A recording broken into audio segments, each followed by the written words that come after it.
I don't know if you, but you'll help me out with. Will you have it in your edition?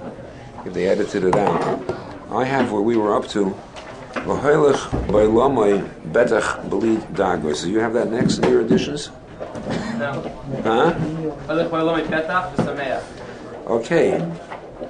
Change it around. But you have a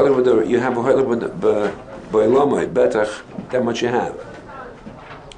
Okay. So I put parentheses around this section. I wrote a little note on the side. What do you say? Besimcha, it says over there. Va'atz was klal, without worry and without depression. And he says besimcha is about you. Yismach, huh? It says v'sameach b'chelkoi b'li daga v'atz was klal. Okay, they changed it around a little bit. V'sameach b'chelkoi v'loi choser loi klum b'hoive. He's not missing anything in the present. V'nedoi dagas mochen, doesn't worry about tomorrow. Shemagish b'nafsho shem yesh loi bitachon yesh la'kol. But what does he have for today? He has acquired the meat of Bitachon. Is that in yours also? Answer. We can speak up? Yes? Yeah. Ki she'elos ha'chaim asher yavo elov eskum yiftar b'darchei ha'bitachon. Now, I want to tell you what this means. In Novaradok, in Chodesh Ador, to be more correct. So they used to do pratim. Everybody knows in Novaradok, they know you're asking for nails. Everybody knows, go to the drugstore for nails. In fact, somebody wrote to the publisher and asking him, I think it was one of my sons, wrote to the publisher asking for a copy of, I don't know exactly, but it had to do with a copy of Man Over Mind. So he sent him back a little package of nails. Which was, they were friends from years ago. He sent him a package of nails. That was not done all year long, by the way. That was done in Chodesh Adar. It was in response to what it says in the Megillah, V'leikom v'leizah. Then when after the decree had come out, and it looked like it was the end of Klal Yisrael, and Haman went past him, Mordechai didn't get up and didn't budge. He didn't bend. So you have to have the courage of your convictions. And the idea of going in and asking for nails or various other things that they did is to have the guts to stand on your own feet and believe who you are. Nothing should move you. It's unbelievable training. I saw from somebody who wasn't real. He didn't remain a Ben Torah, but he wrote, you could tell in 3 months when a bacher came into the Yeshiva, talking about Novaradok, when a bacher came to Yeshiva, he said, a guy who was afraid of a shadow. In 3 months he was a gibor. So in 3 months. A guy came in and was scared of everything, nervous, scared. In 3 months he was a different person. Mamish transformed his personality. Why? By these exercises. That's what you have to call it. So my wife asked my father-in-law when I was there, she said, what was the use of these things? You expect to go around all your life and never see a drugstore running and asking for nails? What was the purpose of it? So my father-in-law said to her, it was to put in your back pocket.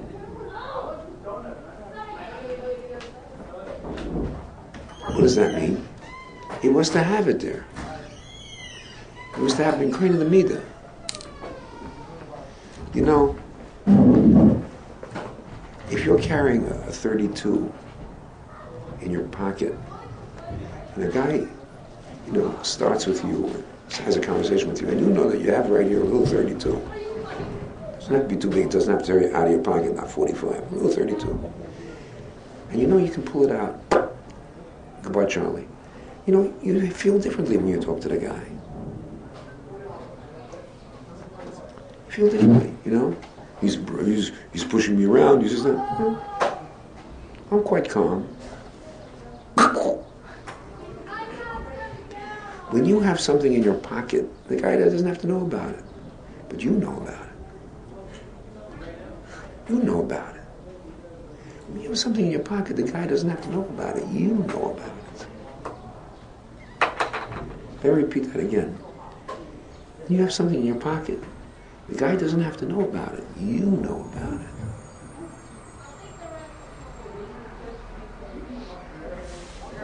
Now, the same thing is true even if you don't have a 32, but you're a gutsy person. And this guy's a big guy and he can beat you up. But you know that you may get beat up. You may get beat up. You may get beaten up. But you're going to do a job with him anyway. You're going to do a job and he's going to be sorry he started with you. It's true he'll beat you up. But you're going to do a job with him. It's going to cost him something. So that also is like having something in your pocket. You have courage. If you have Bitachon in your pocket, so the person is not concerned with today because he knows he has something. He has Bitachon in his pocket. What are you concerned about? Most people are nervous that they're going to be nervous.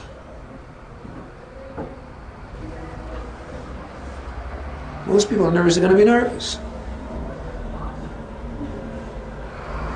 Besides being nervous itself, but they're also nervous about being nervous.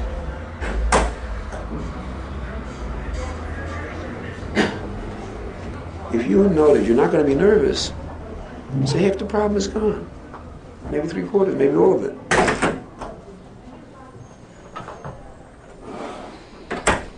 Because you're not going to be nervous because you have Bitachon. I have Bitachon. What do I have to worry about? That's what Roosevelt said when he spoke to the people of America at the beginning of World War II. In the beginning of World War II. So he said, we have nothing to fear but fear itself. It's a murder word. We have nothing to be afraid of. You just have to be afraid of being afraid. You know, England was about to be invaded by Germany, and they were dropping all kinds of things on them. And England had lost all its armaments. And in Dunkirk, and they had no way of defending themselves, really. In fact, I once had a little handbook that was given out then, how to fight a guerrilla war against the Germans when they come into England, what to do. How to sneak up to their cars when they're parked and pour sugar into the gas tanks to clog the engines, all kinds of things like that. Very little interesting things to know.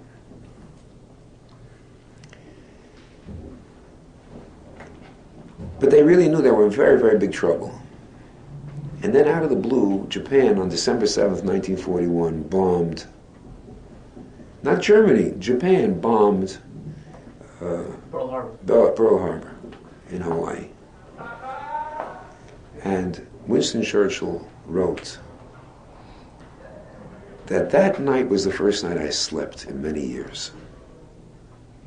He knew the war was over. How could the war be over? There was many battles to be fought. But he knew what it means. The United States is with Japan. Japan's an ally with Germany. Mamela, Germany's going to be in the war against the United States. Mamela, the United States is going to beat them. Mamela. It's now a matter of time and of technicalities and of other things. He slept, he had benuchas nefesh for the first time. That means he had no fear. The fear had gone from him. The fear of loss, the fear of destruction of England was gone. They'll be. All kinds of sorrows. But basically the war is won. I remember Mahavdil, Din Turd, I went to with a guy, and I think I told you the story many times, and I told him, he was scared, he was shivering, the guy. He asked me to come with him. I said to him, I looked over his papers, I said, the only thing you have to worry about is they should ask you, when they ask you, do you want a din or you want a pshara? If you want a din, you're going to win flat out. If you want a pshara, you say you want a pshara, so you're going to win something, and he's going to win something. So make sure you just say you want a din. But my fear was the other guy would say he wants a pshara. Then you're going to have a problem between the din of shor. They're going to have to handle that out. You might end up with a shor. We sat down by the Bezin in Mansi, and they said to him, do you want a din or you want a shor? So he looked at me, I said, a din. So shakingly he said, I want a din. So the guy on the other side of the table said, he wants a din? Bango! He bangs up the table, I also want a din. I just relaxed after that. It was all over. It was all over. There's going to be 2 hours of screaming and yelling and everything else, but there's going to be a din. That's all. The din is with him. There'll be a lot of screaming. This guy's wife is there, she's going to scream with the other guy's wife. You know, all kinds of stuff like that. And the Bez is going to say, Shah, stop fighting. All that's going to go on. But, you know, if you know the case, you know a little bit about halacha, you know, he's going to win the case. He has the din. And the guy brought along a lawyer. I'm not a lawyer. He brought me along. They brought me a lawyer. So the Bezin said, a lawyer has no standing in a Bezin. But you can advise him if you wish. Goresh geholfen. He wanted a din, he was finished. It's all over. I just, so he said, the other guy said, I want it, I just relaxed. That's it, it's all over. Now just listen to the noise. That is the pshat, you have Bitachon. This is not Bitachon what I'm doing, I knew what's the outcome going to be. But you know the outcome is going to be good. You know you have Bitachon. You've been kind of the midah. It's in your back pocket. What's the worry, as they say? What's the worry? Smile. Nothing to worry about. Could you believe such a thing? That people can go through life without worry? People that are warriors can go through life without worry. In a couple of months, you can change yourself.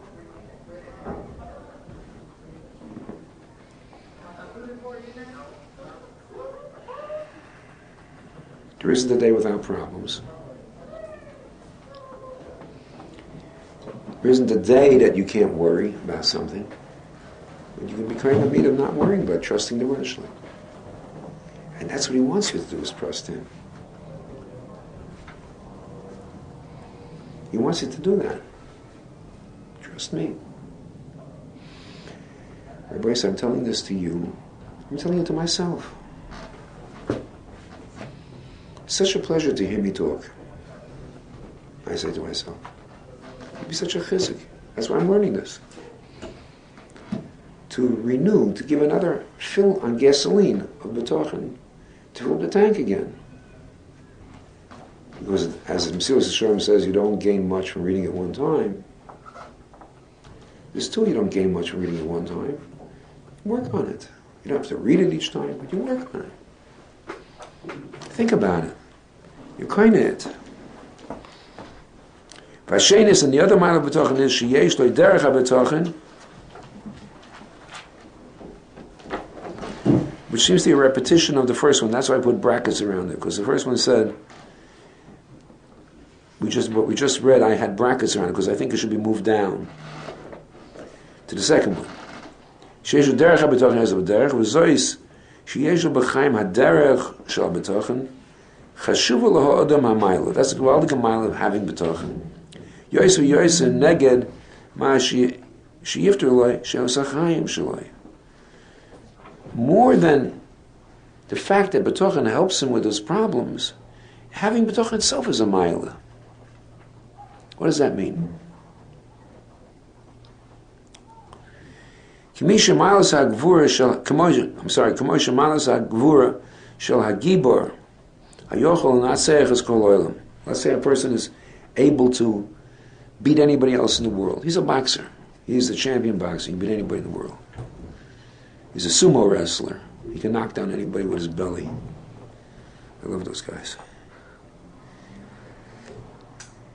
So he said, V'doyle me ha-revach, the mile is greater than the revach in medina achas titan loy momen harbi, if the guy makes a lot of money on being a gibar, ba'ad milchamte, for his war, for his fighting. Ketashlumim hu rak b'mikra, hameyed al malosai. That which makes money on it is just happens to be something that says a mile in his mileage. He's not giving away the gvur, he just gets money for it. But the mile is his own mile. It's just an extra piece of whipped cream on the cake. But the mile is that he's a different person, that he's a gibor. In other words, he's saying is, what Bitachon does to you as a person is 100 times better, more important than the fact that you don't go around nervous. It's not the same thing. You become a different human being. You become different. It's like I said, you're not nervous, you have a 32 in your pocket. Okay, you're not nervous, but there's another mile. The other mile is that you are a different person. You talk different, you act different, you handle different. You become a leader. You stop being a mouse, you become a man. That's a Kabbalah Gemaila. And he had that now to himself, and his talmidim had that. Well, the first thing you met him, you were.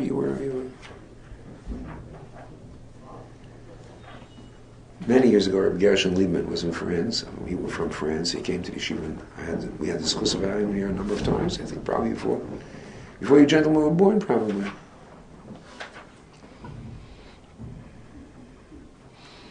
And sure, it was before you were born.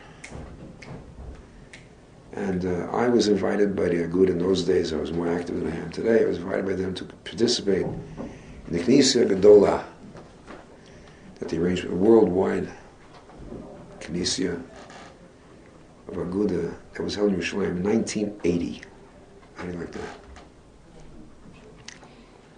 It was before you were born, right? Who was born in 1980?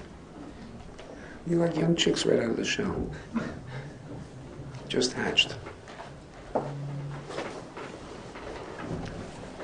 So on the way back from Yerushalayim, I stopped off in France. I had quite a bit of little adventures there in France. But anyway, it's not Negei, it was Negei, is that I saw what Rabbi Gershon had done with his partner, who was here also from Yitzchak. Rabbi Gershon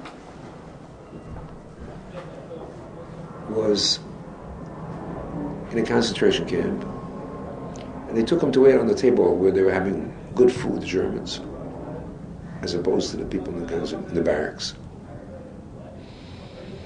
And he came in to bring the food to them, and he saw that they were using for tablecloth, they were using a talus. So Rabbi Gershon yanked the talus out from the table, off the table.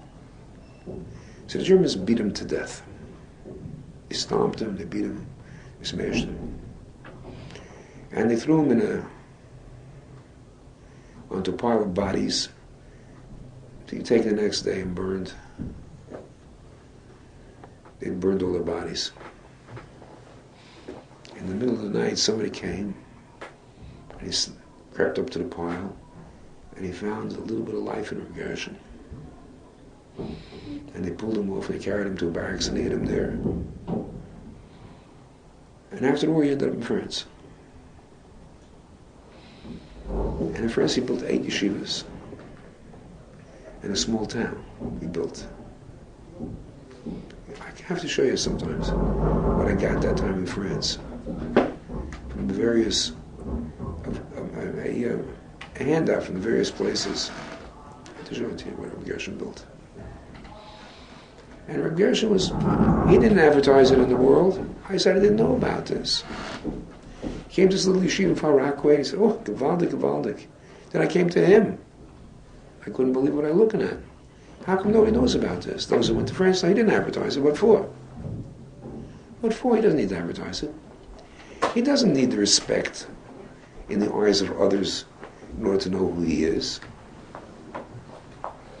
Let me repeat that. He doesn't need the respect from others in order to know who he is.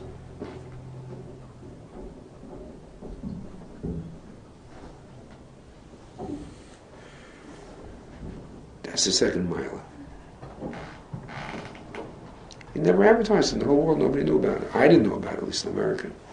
I received stuff in the mail all the time from this place and that place, this place and that place. Man built the world. At his kever in Eretz Yisrael, which is not far from my father's anymore, there's a big monument covering the whole grave and a door in it. And you open the door and you find Sfarim to say zt'L, because people are constantly coming to the place to daven by his kever.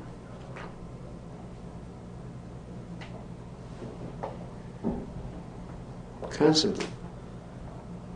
And when he was alive, he had unbelievable following.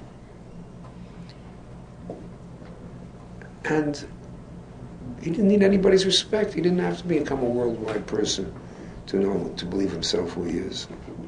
He knew. He was a murder about Bitachon. My Shver was a murder about Bitachon.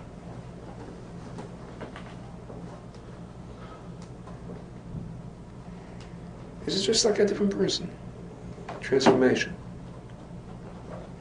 So that's the second mile, and he says that's the Iker mile. That's the mile of a Gibor, or any guy who has particularly unusual powers. But he benefits financially from it, but what he is be'etzim. I think the moshel is a very poor moshel.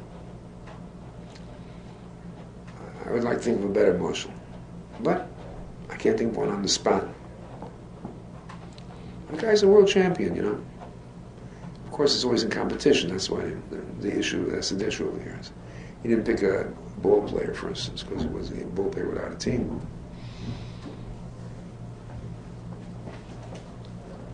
It's hard to find the motion because it's very hard to express what it means that you have a mile of yourself.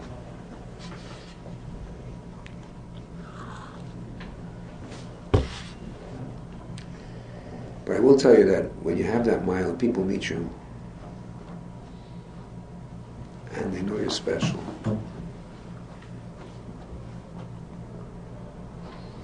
Goyim will meet you and know you're special.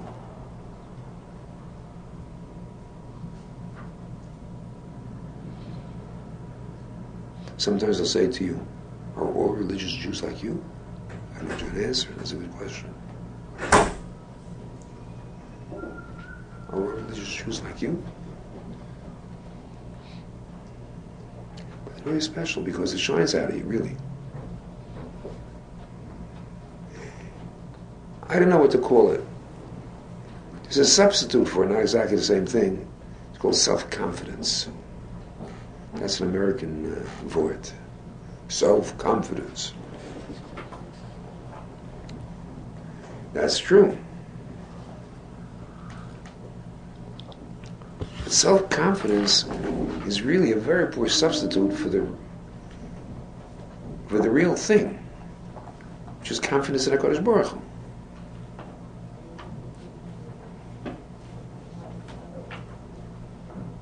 Self-confidence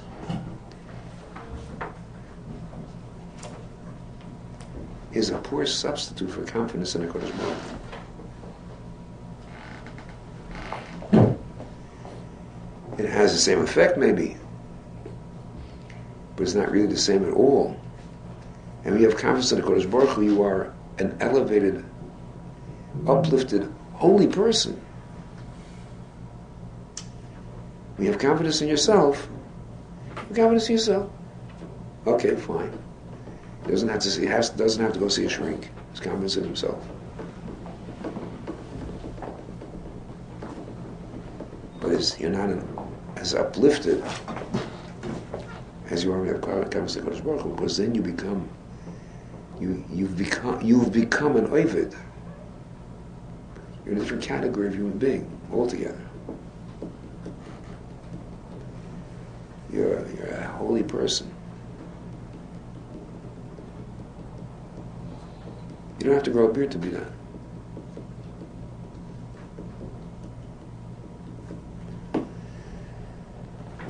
Okay.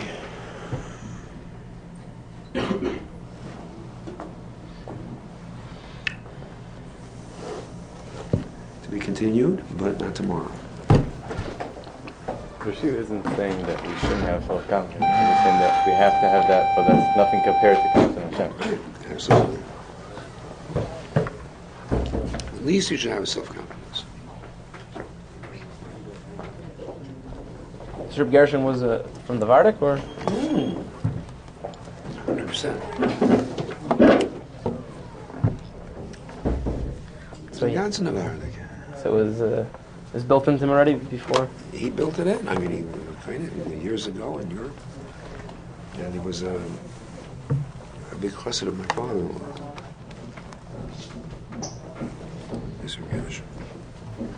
My connection to him was through my father. My connection to him was through my father-in-law. I'll show you sometime, but a couple of pamphlets I picked up while I was there. What they had in Paris, what they had in Poussière, what they had in Axel Bain, what they had, it's like unbelievable. Boys' schools and girls' schools and all kinds of things. In a small town. They built with 80 houses. Okay.